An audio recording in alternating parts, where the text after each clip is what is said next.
At this point in time, I've published well over 800 lessons to the TalkingBass channel. As you can imagine, that makes for a lot of comments over the last 11 years. And the question I get asked more than anything else, and I mean by a huge number, is, what is that bass? Now, this question actually refers to two basses that I use here at TalkingBass. One is the Enfield Lionheart, built by Martin Sims. I've already created a full video devoted to that bass, so I'll link to that in the description. But the other bass is this weird looking blue thing. So let's take a look at what it is, and I'll show you some super cool mods that I've made to it over the years. So yes, it is, as you've probably realized, an Ibanez. It's an SR1000 that I bought in 1993. These were really popular back in the early 90s and were built between 1990 and 1992, depending on the model. The common colours for these were this laser blue, black, and a pretty cool looking purple neon.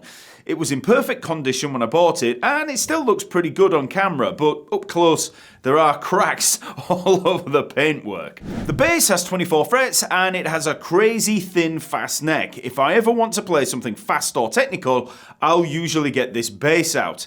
Any of you that have seen my arrangement of the classical piece Solfeggietto will have seen this bass in action. And I have to say, it makes learning pieces like that a hell of a lot easier.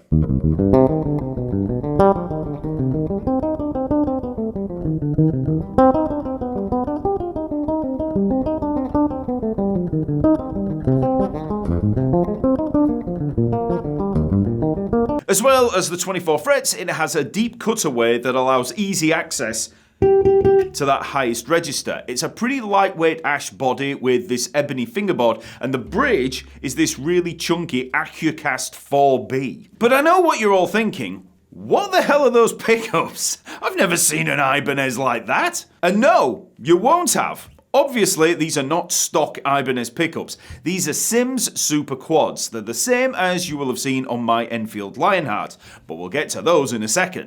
When I bought this bass in '93, it had Ibanez pickups in a PJ configuration. It also had the Ibanez active electronics with what they called a power curve EQ that works as a kind of parametric mid-sweep.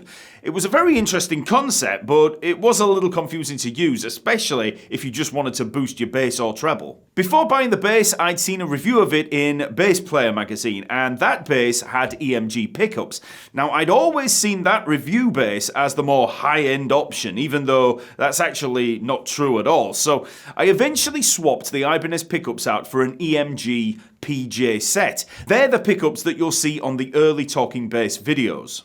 Then, around 2016, after meeting Martin Sims at the London Bass Show and trying out the Enfield bass range, I decided to have a set of Super Quads installed along with a new Glockenklang preamp. So, in case you're wondering, the Super Quads are quad coil pickups with selector switches that allow you to isolate the coils in each pickup. A standard Fender Jazz has single coil pickups. A Fender Precision has split coil pickups.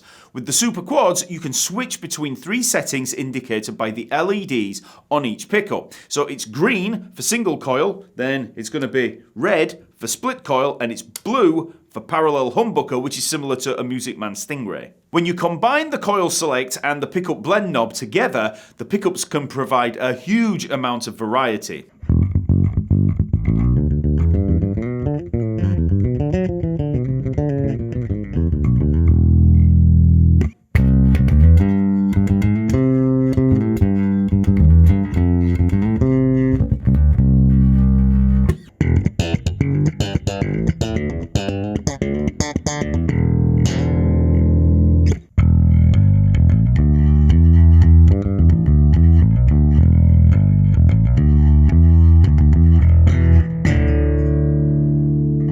So the pickups are fabulous, but I also have a Glockenklang preamp installed. This circuit is very transparent, and the thing I love about it is that it doesn't actually boost any overall gain.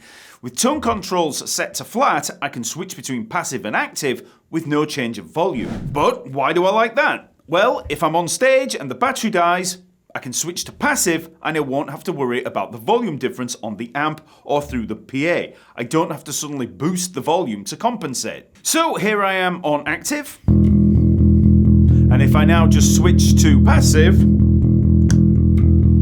that's passive. No change in that volume. The controls are really simple. I've got volume, a stacked bass and treble control, and then the pickup blend. The volume pot is push-pull for switching between active and passive.